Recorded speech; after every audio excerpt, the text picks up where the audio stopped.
connection between Rick Scott and the Tea Party is really, really interesting to me because it doesn't really denote him in that actual position as far as a Republican or a Democrat. I think that, to me, when I speak of the Tea Party, I think really honestly it was created in opposition to Obama. Yeah, oh yeah. The idea, absolutely. the idea of bringing our country back to where it is originally is really ambiguous. Yeah, what does that mean? No. I don't want to be back in chains. Yeah, you know what I mean? No, That's not where I want to be. Yeah, to me. So I think exactly.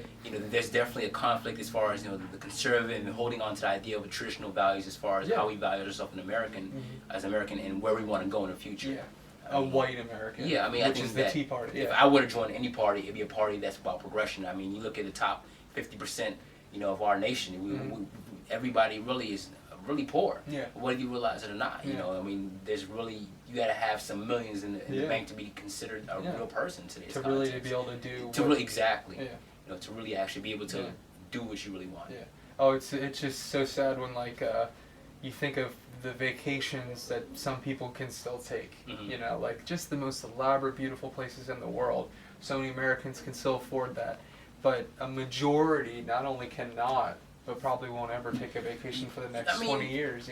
It's just when you really think about it, the idea of the resources we're talking about, Rick Scott, privatization, is really about maximizing those resources. I think true privatization is and public administration is about using those resources in the most efficient manner. Yeah. But at the same time, there's still a certain scarcity of resources, and that's like the whole economic problem of it. Absolutely. It's about allocating those resources and trying to give it out to people who want a certain pot. And I think not only that, we as a country are not prepared to do it on a matter of equity. We're not at a place where we can say everyone is truly equal. Everyone has equal opportunity. So, hey, let's make it all private because we know businesses aren't going to be predatory. Yeah. Or we know businesses aren't going to discriminate. And that's not true. They will. Private enterprise not only has that right, but that's what the Republicans defend. They still do to this day. Yeah. Affirmative action is evil as far as they're concerned, It's funny thing is it's actually even been used as a tool.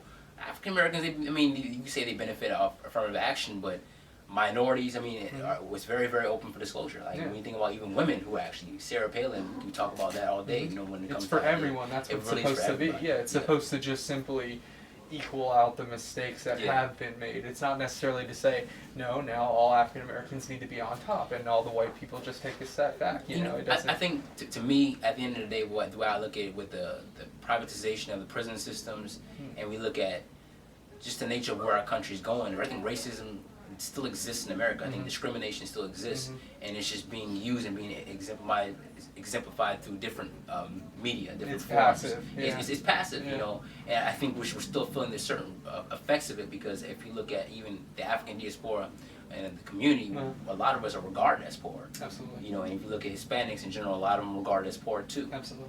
So it's just that when you think about it itself, it's really also about population control. It's where our demographics are going. The census itself was really like a wild card. People didn't realize that, Orange County and Broward County, how much Hispanics were actually living. They were going to be the new, downtown Tallahassee majority. did not look like how it used to 20 years ago, let alone by Florida State. It's through gentrification. It's through saying, look, we don't want these poor people anymore. We want to change the way the city looks. Yeah. We want it to look aesthetically pleasing, And that's not about humanity. That's not about government. That's purely economics. They want more investors. They want more people down here coming to the city, spending time, spending money. Because time is money, right? I just think that what Rick Scott's agenda fails to recognize is an inevitably of certain situations. I think that a lot of times with certain families that are born rich, some sort of families that have money, people are actually born into that family rich. Yeah. And same with people that are poor. I think that describing people who are poor as somebody who is lazy, somebody who's not willing to work is not really a fair enough idea. No. When they're in a system that is designed to keep you poor. Exactly. It's designed to keep you getting poor and designed to take your money. It's not maybe the poverty of Mexico City or sub-Saharan Africa, but at the same time, is there an excuse for the degree it is compared to the wealth that we have? There's none at all. There's no excuse. I think America has the highest level of wealth. It has the highest gap between the proletariat and the bourgeoisie, the have and the have-nots. And it's funny because other countries are starting to copy off America. Brazil, India, China, Russia, Israel.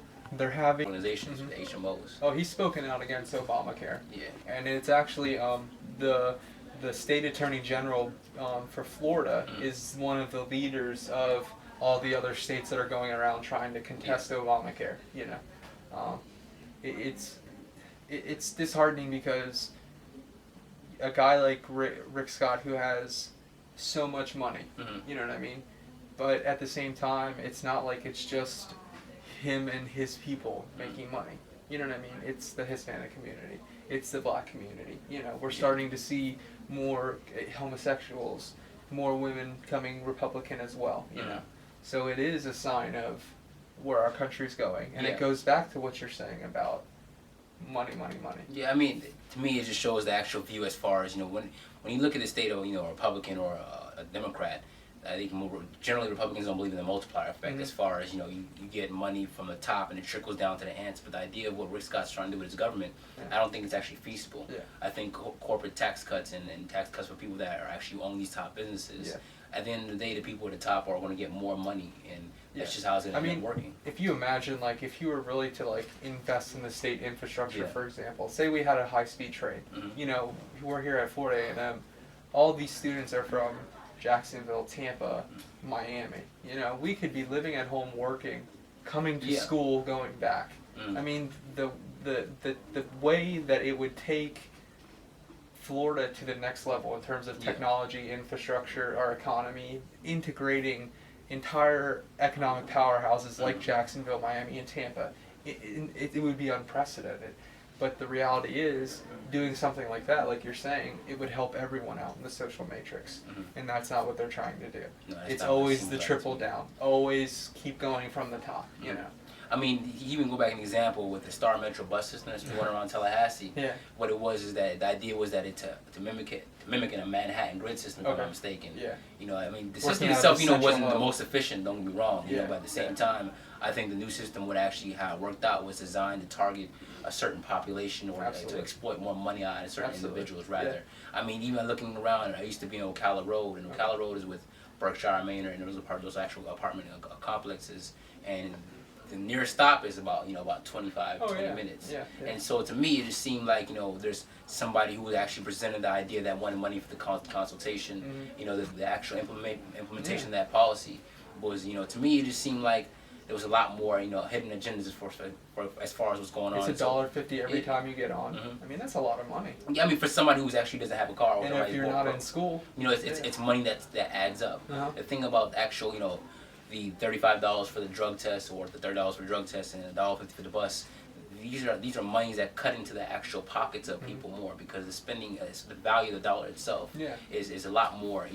Exactly, that's how it is. And they go after the Obama administration and the Democrats for wanting to set up a government that not only taxes its individuals but actually makes money. They want to set up, the government wants to set up innovations and research and development tax breaks, and they want to have our economy in the plus. They don't, and the Republicans just say, oh, the deficit, and Rick Scott's saying the same thing. Oh, we just have to cut.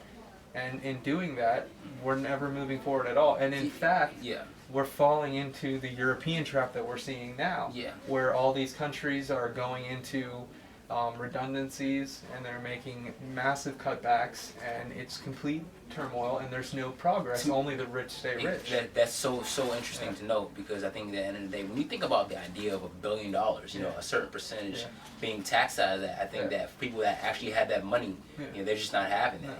And I think that America has become a plutonymy to where the people who own the top money, the Goldman Sachs, people who actually have this money, it's reached a point to the redistribution of wealth has been, there's so much money, so much power accumulated at the top that they're unwilling to give that money back to the bottom. That's what's supposed to happen naturally.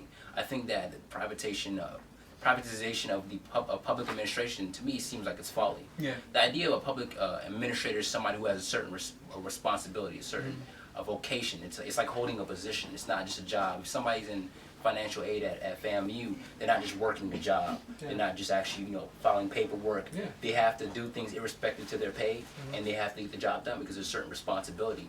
I think that when you privatizing a government role in our lives is just an excuse. The idea of cutting budgets and cutting certain spending and things that are needed for human beings. To me, it's like where they're trying to target the cuts at I'm like, okay, let's look at our military budget. Let's just look at our other. Having the same upward mobility that we're doing in America. I think and there's no trickle down. It's a trend that's happening. I think it's going to continue to happen, Yeah. and that wealth gap between those two parties, I'm saying the low class and the high class, it's going to naturally happen. Yeah. People say it's a class war, but I think that the way how it is that people who are exploiting that want money, that want more and more and more money, they're just trying to go after people. It's a class war of the rich against everyone else. That's exactly what it is. Yeah, unfortunately.